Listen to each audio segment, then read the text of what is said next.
Na aula de hoje, nós vamos dar continuidade ao tema ética na sala de aula.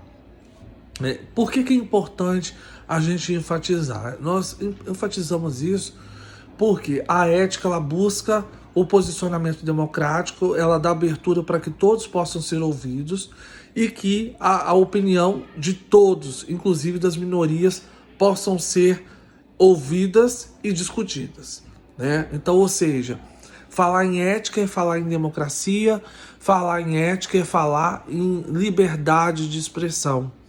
E, acima de tudo, o bem comum e a autonomia para as pessoas poderem atuar de forma democrática, né, e transformarem a sociedade. Então, esses são os primeiros pontos da aula passada. E aí eu quero enfatizar 3 pontos. O primeiro, quando a gente fala de ética na escola, é importante a gente falar que é de suma importância respeitar o trabalho do professor e dos funcionários. Então, se nós estamos falando de comunidade escolar, nós precisamos entender o papel de cada um integrante, seja professor, seja aluno, seja funcionário, para nós podermos alcançar o objetivo do processo ensino-aprendizagem. Então tem que ser um espaço harmonioso, em que todos possam ter os seus direitos e deveres sendo alcançados. Para quê? Para que o processo ensino e aprendizagem se efetive na íntegra. Então é de suma importância respeitar o trabalho do professor e dos funcionários. E o professor também respeitar os alunos, a individualidade, né? E como que o professor respeita essa individualidade? Quando ele percebe que cada aluno aprende de uma forma diferenciada e ele cria estratégias para esses alunos aprenderem de forma diferenciada. Com isso, ele estabelece o processo inclusivo, né? E ele dá a oportunidade para todos poderem participar e conseguir atingir o seu objetivo, que é a aprendizagem. Depois, nós temos o segundo ponto quando a gente fala de ética na sala de aula. Não usar trabalhos prontos. E aí a gente pensa em alguns itens. Por exemplo, né, o desrespeito, né, o direito a aprender do outro. Se o aluno ele é incentivado a entregar tudo pronto, né, ele é incentivado a copiar, ele não está tendo o seu direito de aprender garantido.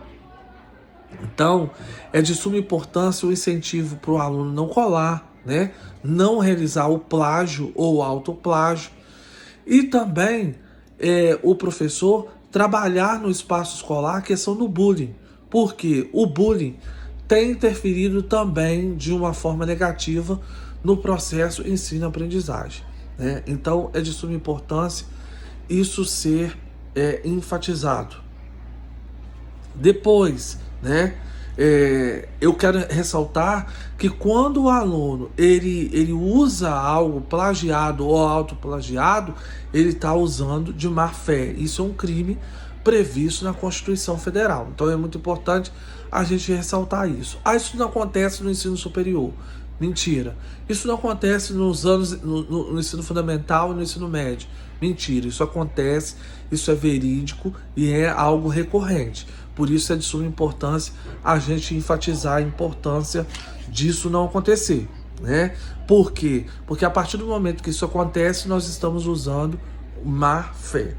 E por último, seguir regras e normas de funcionamento da instituição, né? Toda instituição ela possui regras, né? Horários de iniciar, horários de terminar, né?